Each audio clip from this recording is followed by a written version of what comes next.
Hello and good afternoon, everyone. Welcome to the second part of our Live Talks program, Co-Producing in Tough Times, taking place in the framework of Producers on the Move 2021. I'm Sonja Heining, the Managing Director of EFP, European Film Promotion. And I briefly tell you about EFP. We are the international network organization of the National Film Promotion Institutes from 37 countries from all over Europe. And at EFP, they come all together to promote jointly the best of European films and our wonderful European talent throughout the world.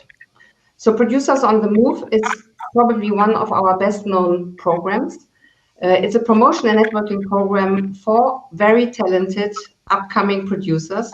So we organize it each year with the support of Creative Europe Media and with Eurimage for 20 producers, and we usually do it in Cannes. This year we are doing it online. Unfortunately, and also fortunately, because we used the opportunity to have more producers also from outside the Producers on the Move inner circle in our program participating. So in our session today, we are meeting the funds. Tomorrow at the same time, we have another session where we meet the international co-production markets, which hopefully help us to find out which co-production market is the best for my project as a producer. So let's speak about funding criteria now. Finally, new criteria after this discussing many years about diversity, sustainability issues. Finally, some pioneering funds, as the ones we have with us also now, are implementing diversity, green production, sustainability issues in their funding criteria. For producers, from their perspective, there are many questions. What is a sustainable film? How can I find my diverse team? How can I deal with these new checklists? Can I add value to my production while being sustainable and save money in the same time? A lot of questions, and as the panel reached out to producers mainly, we asked, of course, a producer to moderate the panel. And we are very happy to have found Andrea Schütte from Tamtam Film to moderate the session. So Andrea, Tamtam is an independent film production company from Hamburg, based in Hamburg. Andrea founded the company together with her colleague Dirk Decker, 10 years ago already. And Andrea, you said that from the very beginning, you didn't only want to discuss which projects you are producing, but also how you wanted to do that. And you said something very nice, I found, by setting up the frame for a new company from scratch, you can also give yourself a moral approach, a moral framework. And you want to produce respectfully, and I have to read it because I find it very important to the session with regards towards the people you work with regards to the ecosystem you exploit, with regards to the content you develop, and with regards to the responsibility you have being granted public money. So before I give over to you, let me already thank our other panelists. Thank you very much, Kjersti, Tim, and Helge, for contributing and giving us some tips and recommendations and your views. Thank you. Okay, thank you, Sonja, for the introduction.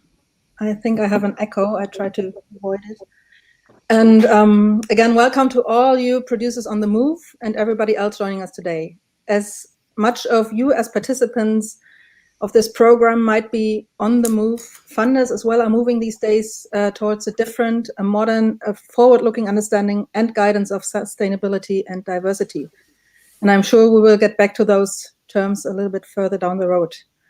I hope we will have an inspiring and empowering 60 minutes ahead of us, and I wish us all a bundle of new, exciting ideas that we can digest and bring into action afterwards. And please feel free to ask whatever you want to know or whatever you want to ask within the process. I will, the questions will be forwarded to me and I will forward them again to the panelists. So in 2018, when Frances McDormand ended her acceptance speech of her Oscar that she got then, she got another one this year, but with the powerful words inclusion rider, she got a lot of industry people Googling it. what that might mean. And because I found out about the Googling when I Googled the reactions. So personally, I like the term inclusion much better than the term diversity, because it points or hints at a structural problem that too many have been excluded from a narrative that is considered to be normal. And that inclusion of, for example, people of color, of members of the LGBTQ plus community, of people with disabilities, of people with different body types, of people, for example, living in rural areas, of poor people, of less educated people, and many more other marginalized groups in a non-cliche way, is even 3 years later not something that we can consider to be normal. Before we are going to talk about the role and impact the funding partners can play, and now and in the future in changing that, let me briefly introduce you to our three panelists today. First, and it's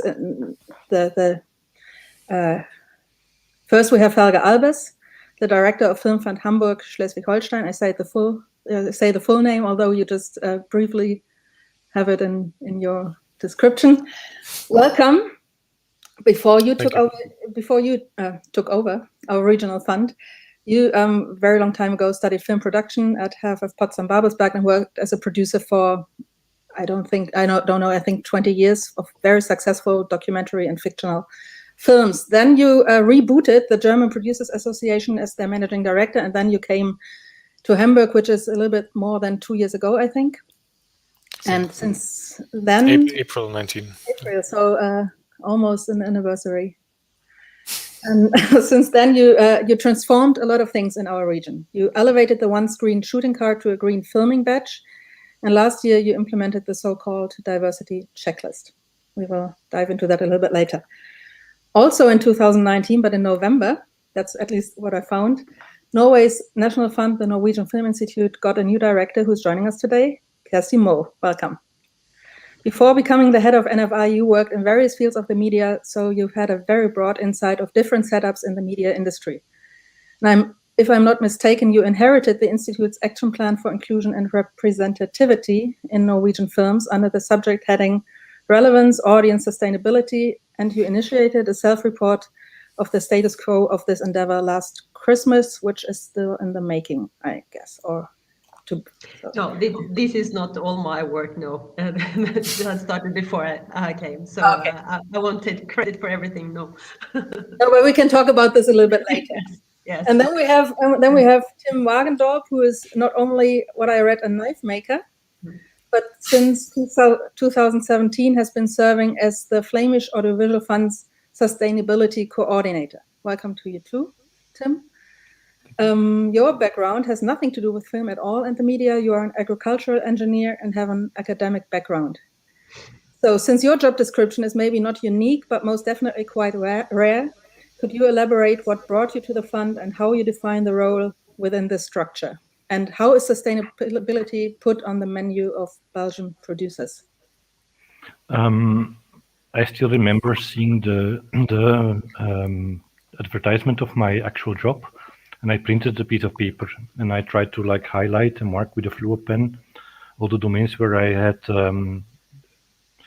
experience and knowledge, and it was everything except the word film. So I decided maybe I should apply for that job. And I went to the fund to have the interview without any stress or without any feeling of trying to know everything about film, because I could be honest to my colleagues and say, okay, I'm the specialist in sustainability. And from my background as a scientist, I see many different solutions or challenges that I tried somehow to combine in Flanders within my job of the fund. And for me, I feel like a matchmaker between different policies, strategies, knowledge bases, into translating sustainability into practice in Belgium, in Flanders. And in 2013, my colleagues at the fund decided that they wanted to link our production support to sustainable practices at production level. So my main job is to guide and inspire producers, productions, and their teams on how to be sustainable at production level and how to reduce their environmental impact. But slowly we are also looking at shouldn't we broaden our scope? Shouldn't we think about education? What are students taught in these fancy film schools? How can science help us to do a better job? But also think about storytelling. What is the role of a good story? Can a story be sustainable? I already mentioned production, but then also as one of the last parts of the value chain, what's the role of cinemas and festivals, screening companies, broadcasters, in the consumption part of our products. So, and what I try to do within my job is to find practical hand-on solutions. I don't want to talk in problems, like you should be sustainable. I try to talk in solutions, in best practices, good examples, bad examples that can really help productions and their teams to make a difference and to be aware about their impact. But I think we can go in deeper in the rest of the event. Thank you. But I would like to point out that you are not only able to, but you do withhold the last remainder of the funding of the last installment if measures are not met by the producers. Is that correct? Yes. So for us, being sustainable and having a sustainable action plan and measuring your impact is a formal obligation. And if you say, I'm not interested at all, then we as a fund, we have the power, and power is not the best word, but we have the opportunity to say, okay, we don't fund your film. And you could see it like a public procurement, or giving pocket money to your kids, telling them it's not for cigarettes. Somehow we use our role as a fund as a leverage towards sustainability. So we see it as an opportunity to open a discussion and to look together with the productions on the choices they can make and to make them aware of the impact they have. And many people, they are not aware of the impact at all that they have at the production level. But we really see it as creating an opportunity as funders in becoming that ambassador and into teaching and guiding our industry in Flanders. So Helge, how is that different, or how is that even similar to how Hamburg encourages and obliges their producers to be in line with the Green Film Badge, and also with your diversity checklist? And could you explain a little bit more in particular what both lists are, or because they are a little bit different? Yeah, these are two different topics in a way. Well, in a way, what Tim maybe does is not completely different.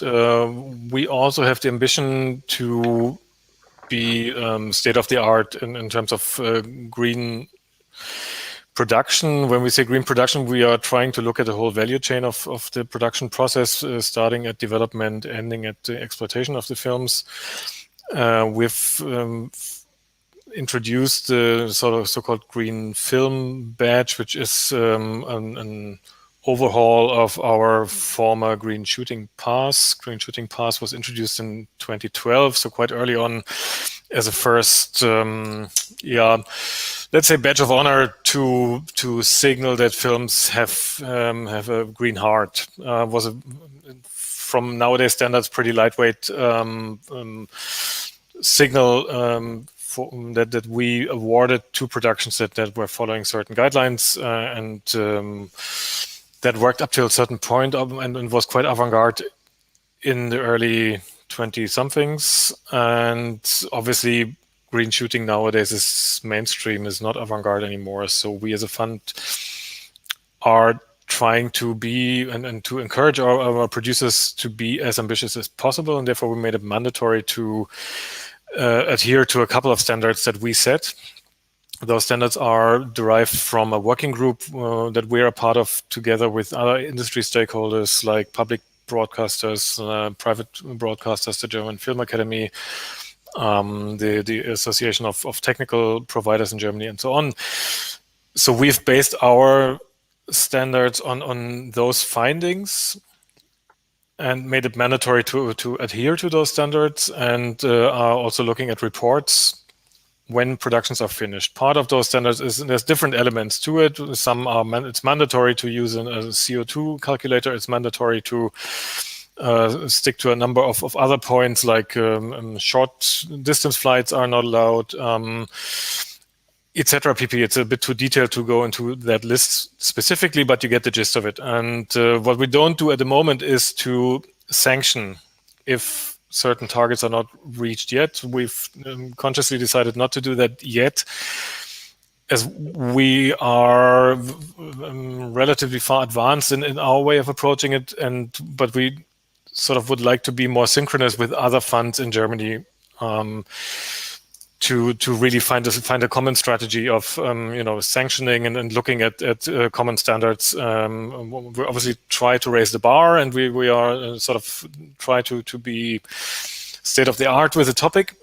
But at the same time, if it comes to money, I think we should look at fairness, and we should have a common strategy among all the other funds, which is happening at the moment. There's development among all the funds, including on the federal level, to look into the matter and to define common standards.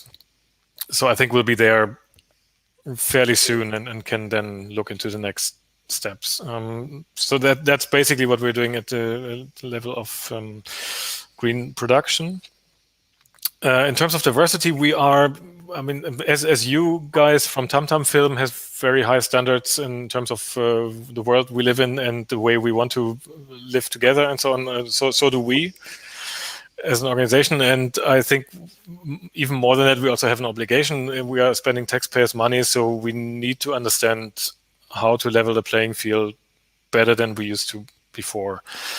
And there's a whole bunch of measures we took. Many are rather internal in terms of on the organizational development that we took as a fund, in terms of looking at the language we use, in terms of looking at recruiting standards, in terms of looking at general, workshops and understanding of the matter. And we just recently had an anti-racism workshop in the fund as something for the whole team. We did for 2 days, etc. So to understand the environment in which we work is very important for us in order to ask our applicants to adhere to certain standards. So the most visible element in terms of on the project level is 2 things. One thing is that we have made sure that all our funding juries are assembled from really diverse backgrounds, looking at people from POCs, looking at people with queer backgrounds, looking at an age diversity in the fund, in the juries, etc. PPs. So and that really made a big impact on how we discuss projects, how we look at projects, how we are coming to funding decisions. And secondly, the most visible one and most discussed one so far was the diversity checklist that you mentioned, which is looking at two elements, 2 dimensions of diversity and inclusion. One is asking our applicants to look into their projects in all dimensions of diversity. So we give a certain set of questions in terms of representation, in terms of the creative process of looking into casting, etc. And the second part is to look into the structure of a project behind the camera, how are teams assembled, what's happening in terms of childcare opportunities, which forms of representations are where tried and not met behind the camera, etc. It's a wider scope. The list is downloadable at our website. So for anybody who's interested to see the details, feel welcome to download it. But basically, that's sort of the 2 components. I mean, obviously, we're looking at a lot of structural challenges when we talk about D&I, then we're looking at structural challenges. So we're really keen to get better on that level. First of all, these will be the most important findings, I think, when we look at the first evaluation of the checklist. We've introduced that checklist in June last year, so almost a year ago, and are starting an evaluation process anytime soon. We said we'd give us a year, and then we look into the first findings, and so we have a better image of how that links into the decision-making process in terms of what information we gain from it, how the juries are working with it, etc., and so on. Okay, thank you. I stop you there because we can dive deeper into all the matter a little bit later. Because talking of evaluation, that just brings me over to you, Kjersti. You have started your evaluation process already. Can you a little bit elaborate on the findings you have made while implementing whatever you have implemented on a national level? Well, we haven't started evaluating RED because this self-report was introduced late in the autumn, and we are still discussing if we are asking the right questions, because it's not obvious that we get the answers that will really show us the level of inclusion. But we have this self-report, and actually the aim with it is to make the appliance reflect about their choices and how they have worked on the level of diversity, both in front of the camera and behind. So it's not evaluated yet. Okay. But you do have like those standards mentioned by Helge and by Tim as well. You do apply them on a national level, and or have them applied on a national level then. Yes, but it's a self-report, so it's to raise awareness and consciousness, and actually it's we try to stimulate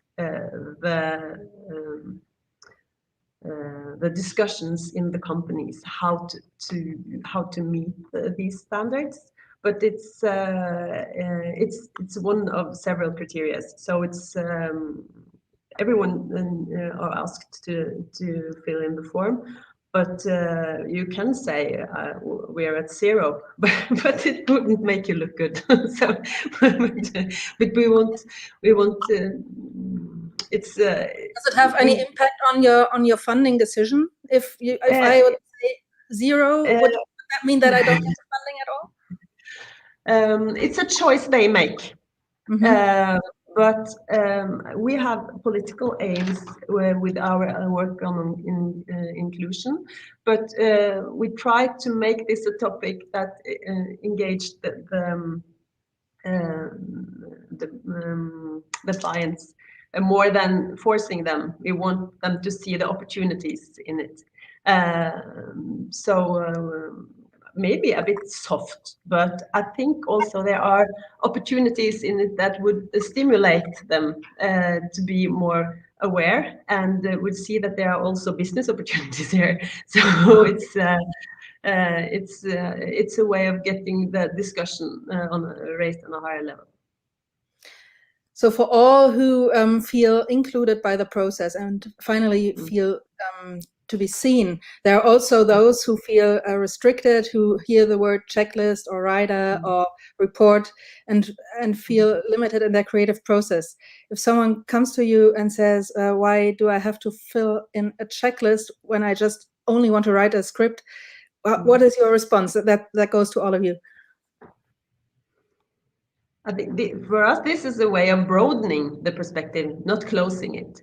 And I think that's the really important message here, is that this opens perspectives. And I come from the media industry, and one of the experiences I had there was that I worked with quite specific target groups.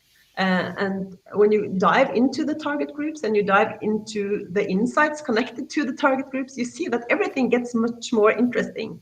And when you first find this interest, you will also find opportunities connected to commercial success. So just making these discussions take place is important to improve the broadness in perspectives and the stories being told. I mean, from my side, I can say, first of all, everybody can write whatever script they feel they have to write and they want to write, and that's where we're not there to have even an opinion of who wants to write which stories and so on. If you would like to have money from our fund, I think that the most promising way is to look at how our juries are assembled, who's deciding from which backgrounds, and if you feel that might resonate or not, because we're very, very conscious. We spend a lot of time and effort to assemble our juries. We have 4 juries, and for me, with a production background, it's extremely important to know that a particular project hits a jury that has an understanding of that particular segment of the market that the project hits. And what I can say about all our juries in the fund is that they are very 2020s, and they would like to see topics discussed and stories told that are up to date, that are modern, that are original, that are relevant. And I feel if you tick those boxes, you will have a diverse project. It's not that difficult, actually. So and I don't think it's that much of a hurdle to adhere to those. And you can have it doesn't matter. You can have a period piece. You can make a teen movie. You can make a whatever film. And all of those can be told in a way that is timely and that will resonate with an audience, and therefore also with a jury that has their fingers on the pulse and is lives here and now. I want to add from the experience at production level, and it's similar to what Kjersti said. It's about opportunities and awareness. It's about showing people the impact they have and the impact they can avoid by specific logistic choices, by not using generators, by reorganizing transport. In some cases, it's just showing them that it's not rocket science to be sustainable, and there are innovations that you can use. But it's also about logic sense and using your common sense in while looking for a hybrid car when you can carpool or take a bus or take a bike. So it's about motivation, mindset, awareness, psychology, also saving money, because in many cases being sustainable is also saving money, which will help you to have budget for other things. And for a way, it's also about asking, does all the consumption does it make your film better?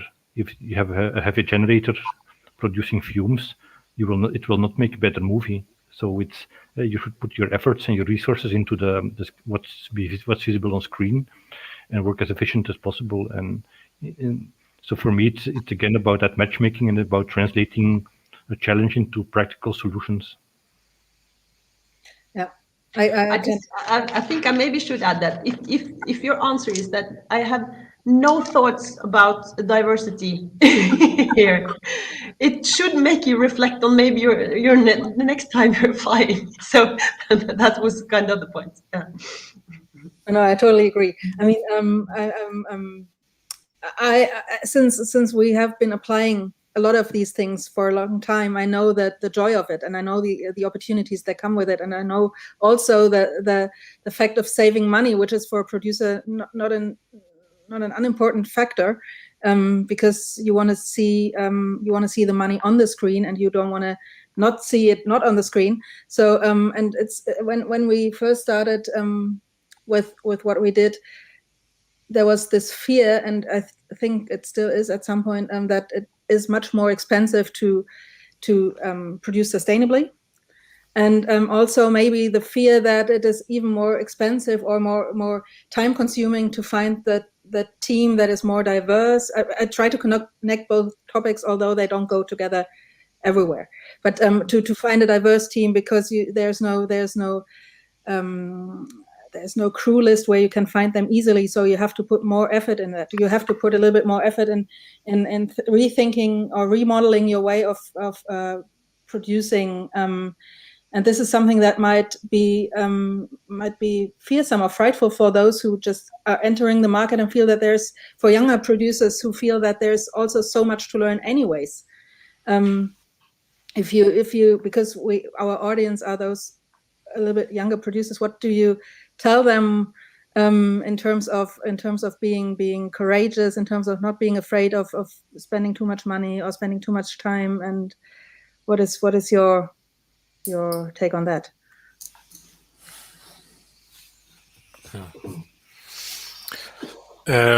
Shall I jump in? I don't know if that was addressed to me. It's addressed to everyone. Well, my observation is that contrary to what you said, I feel that the producers who push harder against both topics are producers who are more established. Younger producers, in general, understand both topics quite well. They don't, I mean, nobody embraces bureaucracy, nobody embraces cost explosions and so on. So we see that I think to a certain extent we can limit it, but to a certain extent we also can't, because we see the effort that it takes. Specifically because we go through it themselves when we look at recruiting, for instance, and we make a very conscious effort to address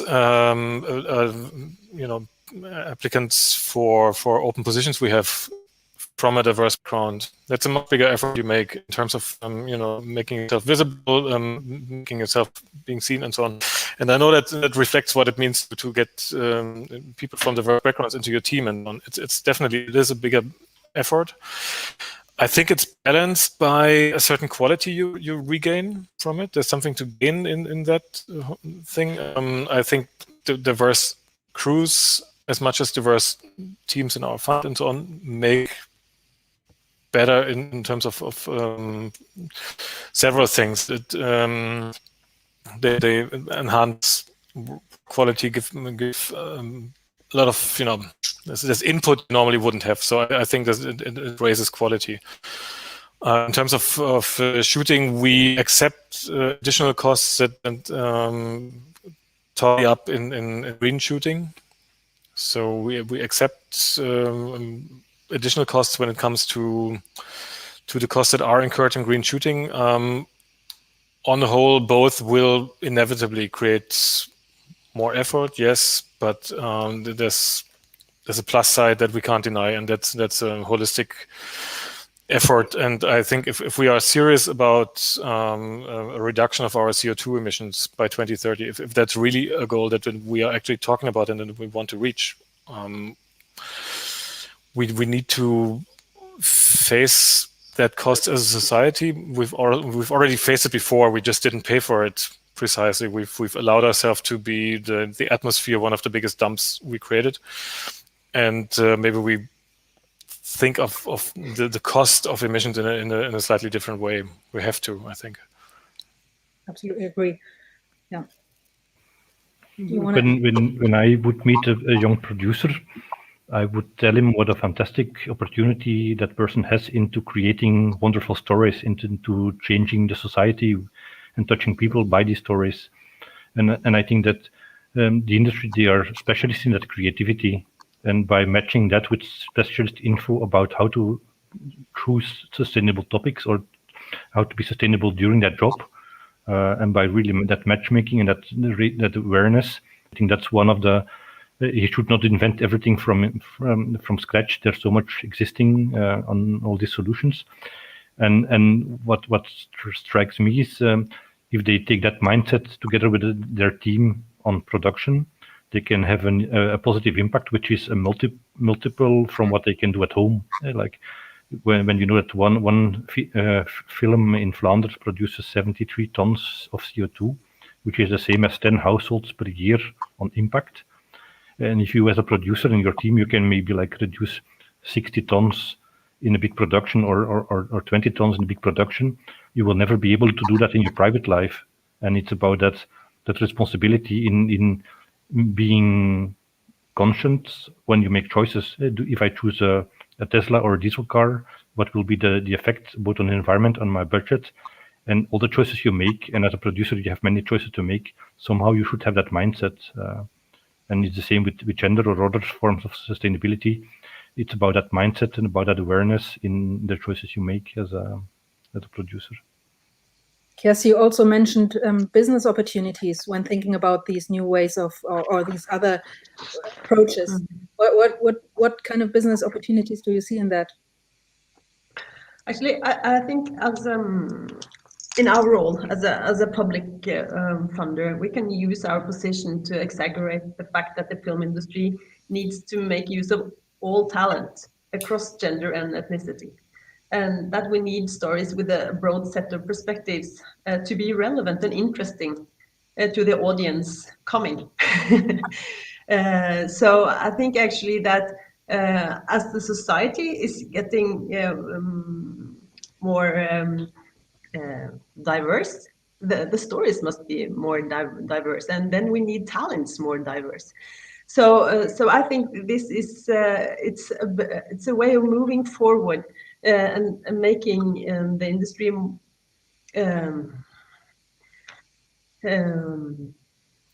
prepared to meet the new standards that the public will raise, because now we are in the national or in the international market, we are competing with everything. So the audience, they will choose what fits them best. So if the industry should be able to meet these standards, we need to be more relevant, and then you have to use all the talents. Then you have to make use of broader perspectives. So I see this as a business opportunity that you need to broaden, and then you need to open up. Yes, but speaking of talent and speaking of finding a broader diversity or diversity of talent, where do we find them? Because if we want to approach the so-called marginalized groups, they are probably not the ones that are very automatically entering for example, the film school system. And but if we want to listen to or watch diverse stories, and if we want to set up a different narrative, where do we find them, and how do we give them the opportunity to be part of our industry? That again goes to the three of you. And well, are you open to? I mean, if you see someone who doesn't have any track record at all, but quite an interesting life, how do you give them the credit to be able to tell their stories? Actually, we are redesigning our talent program now with upper track to try just to open up to other groups than the ones you say that go to the film schools. But it's a work in progress, so I can't go too much into it. But we are on it. Tim, you were also mentioning the educational part in your introduction. How does education? Because I think it goes back also to education, but it also goes back to visibility of these people. How do you do that? What we try to do is to link the knowledge around what is sustainability and how does it translate into the film industry. We try to link that to different schools, film schools and academies in Flanders. It can be in the form of giving guest colleges very broad about the topic, or handing information and guidelines and slides and to the teachers and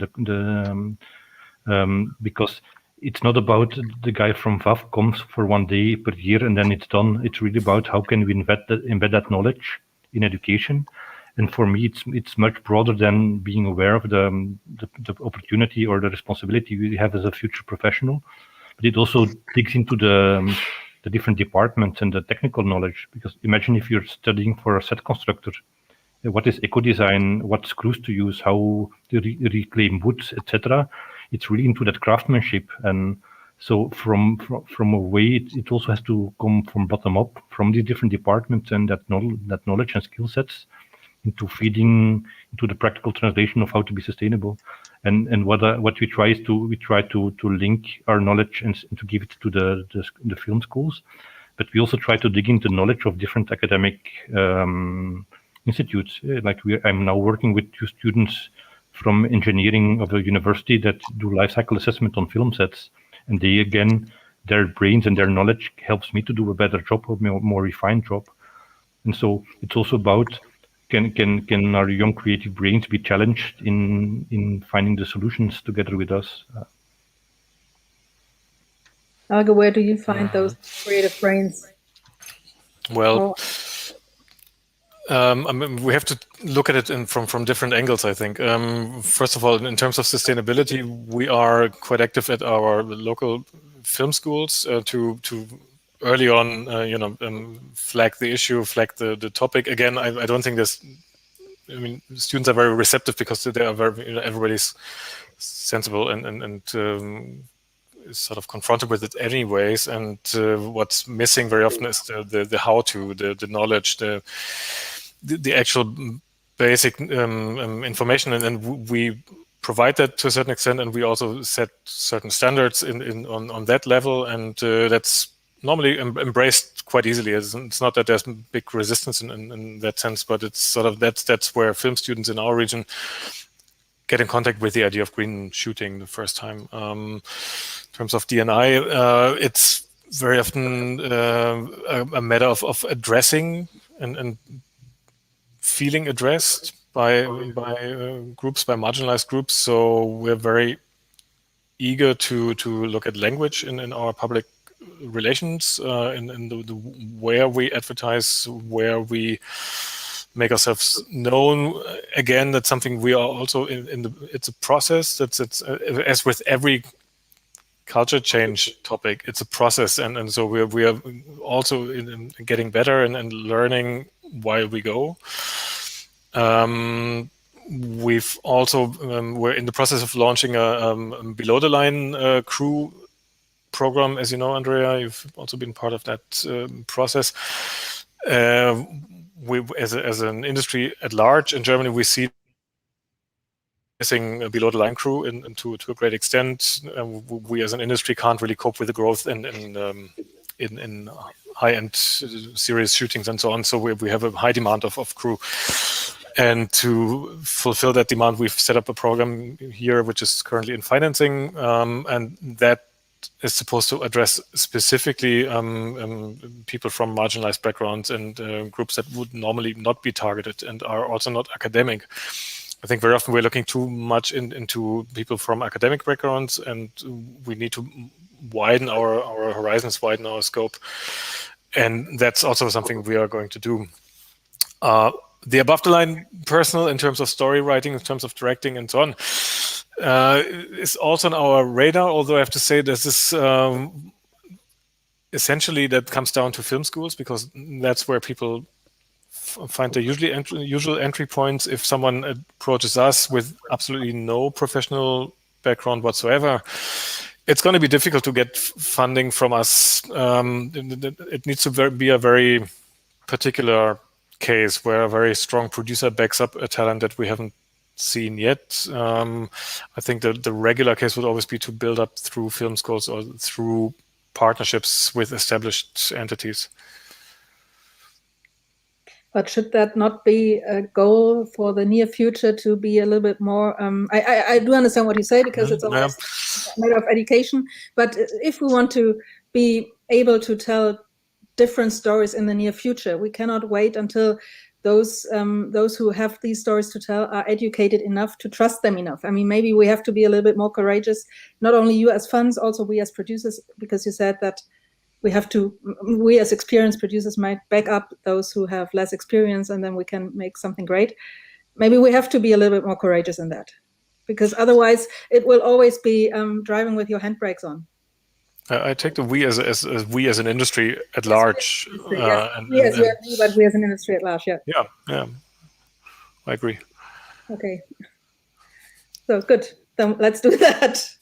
And then let me just build the bridge to my next question, which is the industry at large, because the funds can be so open and can be so encouraging in telling different stories or in producing differently, as long as the other partners in the industry or the other players in the industry are not partnering up with us, then it's going to be difficult. And I don't know what your idea of that is, but if you go to distributors, I mean, no, it's not a good time to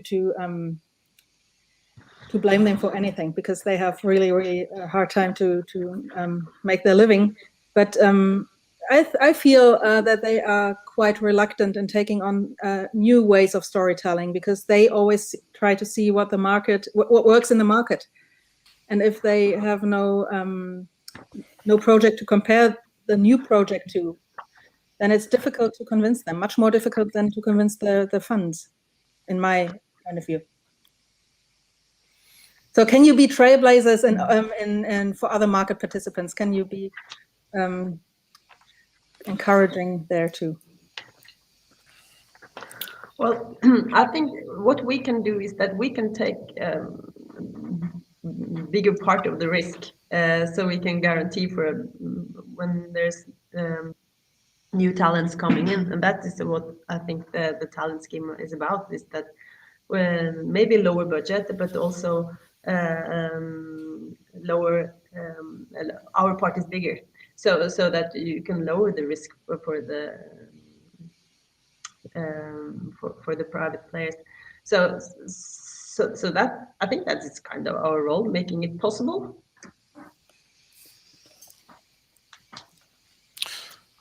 Yeah, I'm still pondering about your question. I'm sure many distributors would disagree, and they would reply that they are just looking for the more diverse and more off-topic films, and they don't get them.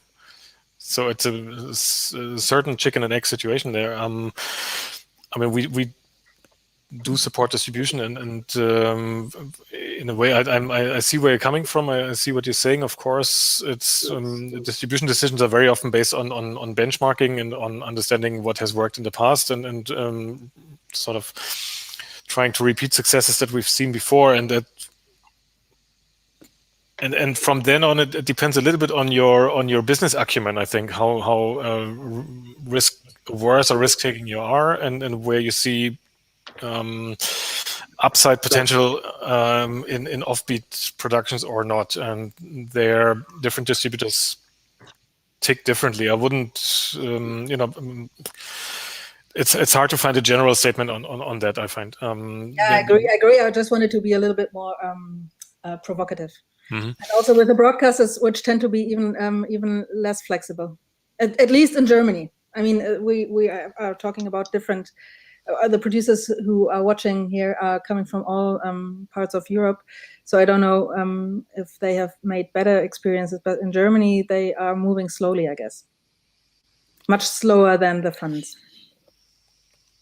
We will see a big shift there very soon, I think. And this is again, these processes from the moment of recognition to the moment of execution. Whenever you understand something, and to really feed it into a structure and then change a structure, it takes time.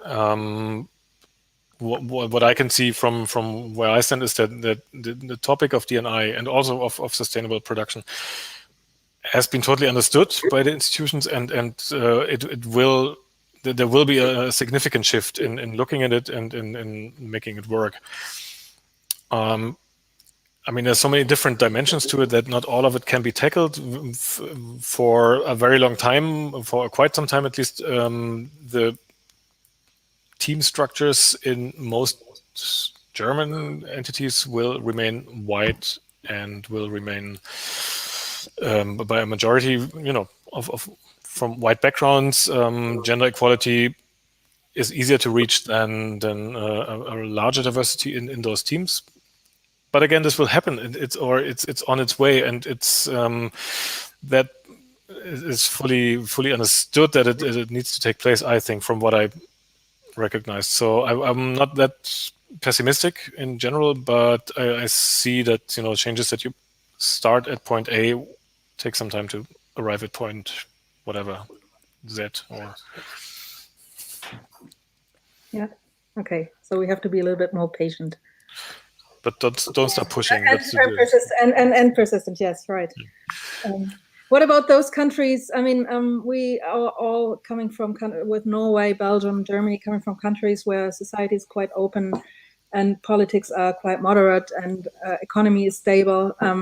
What about those in our midst who come from countries that don't allow their producers to be that forward going, where diversity is a problem because marginalized groups tend to be kept marginalized, and sustainability is not on the list because they have other problems to solve.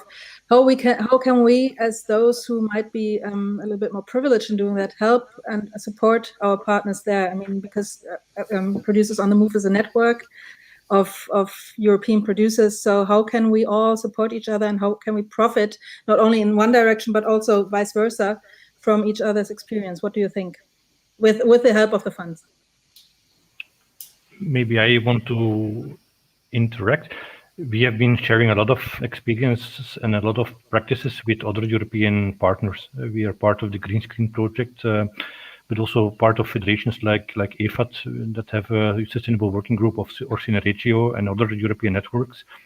And I think that by exchanging these best practices and these examples to other partners from other regions, maybe today it will not be an option for them to adapt them, but it will inspire them in the longer future, and it will show them what is possible or what, and it will make them reflect. And what I see when I give lectures in different regions in Europe, you can always make a map of Europe. Like one region says we need the law and money from the government, and the other will say we need the best plan, and the other will say we need technology, or we will do it tomorrow. It's part of our cultural differences, and it's what it is, and we should all learn from these. And nowadays the world became much smaller, and by changing and really working together, and we can inspire each other and build further from each other's positions or backgrounds. There's a question from the audience that fits quite well. How do you see this in this context, the future of international co-production?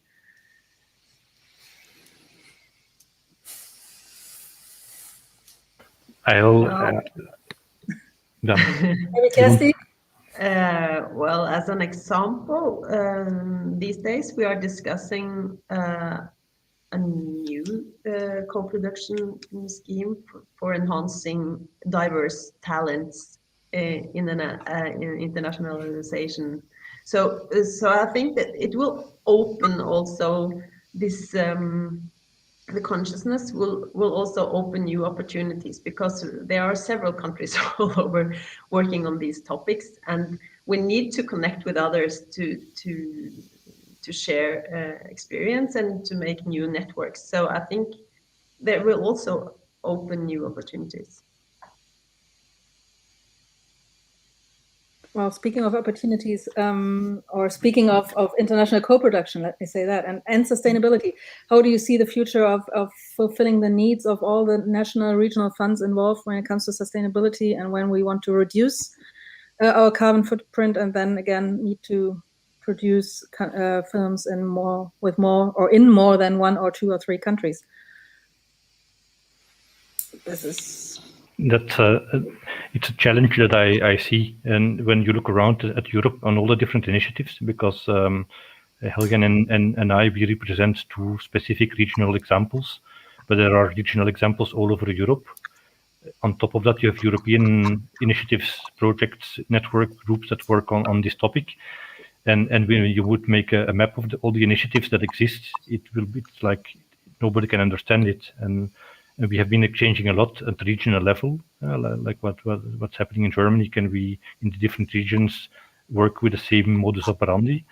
But now we get all of a sudden also Europe pops up with the European Green Deal, and this topic comes top down on all of us. And can we somehow co-create, agree on an equal playing field on what we understand under sustainability, and how it translates into the different fields of the audiovisual sector?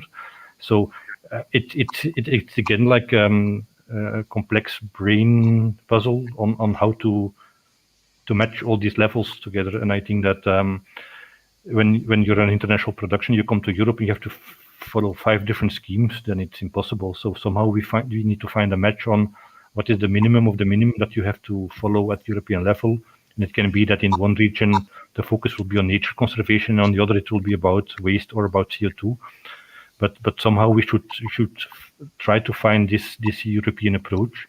We, for one, we are developing a carbon calculator which is usable at European level with European scientific backup databases and parameters, so you can use it for a big production all over Europe.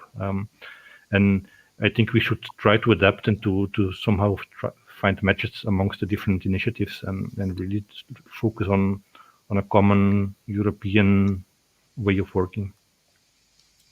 On top of that, we should also think as funds, because we have been discussing about how to be sustainable, but we should also think as funds and exchange as funds on how can we put it in our strategy, in our funding schemes, in the way we develop rules and regulations, and the way films are funded. And I'm happy to be far away from that topic within the fund.